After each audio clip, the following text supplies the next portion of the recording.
अस्सलाम वालेकुम viewers. Media के ऊपर इस वक्त ये शोर पड़ा हुआ है कि जो हमारे मौजूदा इस वक्त चीफ जस्टिस है काजी फायज ईसा साहब आने वाले दिनों की सुनवाई में जो 3 सीटों का केस चल रहा है इस्लामाबाद के अंदर, वो फैसला पीटीआई के हक में देंगे। लेकिन मैं आपको ये बात एडवांस में बता दूं कि ऐसा कुछ नहीं होने जा रहा। पीटीआई को ये तीनों सीटें नहीं मिलेंगी, चाहे ये वकला जो मर्जी कर लें।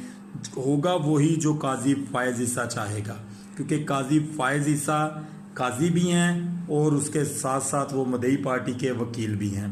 वो कभी भी ये बात नहीं करेंगे कि पीटीआई को किसी जगह से रिलीफ मिले, क्योंकि मामलात नॉर्मल नहीं है, क्योंकि मामलात एक्सटेंशन के हैं। आने वाले दिनों में जो एक्सटेंशन जनाब इस वक्त चीफ जस्टिस साहब की होने वाली है, मामलात उसके हैं। लेकिन बाकी जस्टिस को भी होश करना चाहिए कि वो कैसे किसी की जगह ले